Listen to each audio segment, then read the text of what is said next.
Vamos con la actualidad política. Un total de 63 diputados representantes del Partido Socialista, la Izquierda Plural, CiU y Esquerra Republicana de Cataluña han apoyado hoy la presentación de un recurso ante el Tribunal Constitucional contra la Ley de Lenguas que las Cortes de Aragón aprobaron en mayo.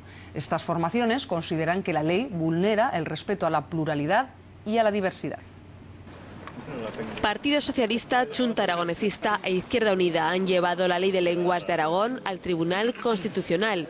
Consideran que recorta derechos a los aragoneses que hablan, aseguran, el aragonés y el catalán. Además, dicen, vulnera la Constitución, el Estatuto de Autonomía y la Carta de Lenguas de Europa. Frente a ese recorte de derechos lingüísticos, frente a esa involución en los derechos, había que recurrir también al Tribunal Constitucional, ¿no? Para pasar del hazmerreír político o lingüístico al reproche jurídico que entendemos que en este caso se puede dar y estamos convencidos de que se va a dar. El primer paso sería la admisión a trámite, aunque la resolución se puede demorar 10 años. El recurso a la ley que Partido Popular y Partido Aragonés aprobaron en las Cortes el pasado mes de mayo cuenta con el apoyo de 63 diputados en el Congreso. La normativa señala como propias las lenguas aragonesas con sus modalidades lingüísticas en las áreas septentrional y oriental, pero no menciona ni el aragonés ni el catalán, algo que sí aparecía en la anterior ley de 2009. Como veíamos en el arranque, los partidos de la oposición en las Cortes de Aragón, PSOE, Junta Aragonesista e Izquierda Unida, han presentado un recurso de inconstitucionalidad a la Ley de Lenguas firmado por 63 diputados del Congreso, socialistas, de Izquierda Plural, de Convergencia y Unió y de Esquerra Republicana, en un proceso que ha liderado Junta Aragonesista. Aseguran que dicha ley vulnera los derechos lingüísticos de los aragoneses y también la Constitución. Además, dicen, de ser un disparate administrativo que debería ser reconsiderado. Añaden también que no se apoya ningún estudio y dicen que ha sido el hazmerreír de España.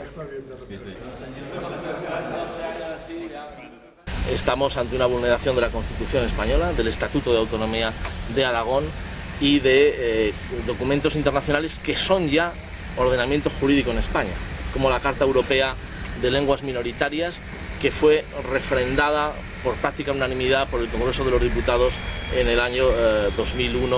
Por lo tanto, estamos hablando de incumplimiento de Carta Europea, que es ordenamiento jurídico español. Hay una intencionalidad en esto, y la intencionalidad yo creo que no era hacer el ridículo, sino era derogar derechos de los aragoneses que viven en la zona predominante del aragonés y derogar derechos de los aragoneses que viven en la zona donde el catalán es una lengua habitual, es una lengua familiar, y hacerlo para, de alguna manera, centralizar o unificar al estilo de esa vieja ideología rancia franquista de que en España solamente existe una o debe existir una lengua.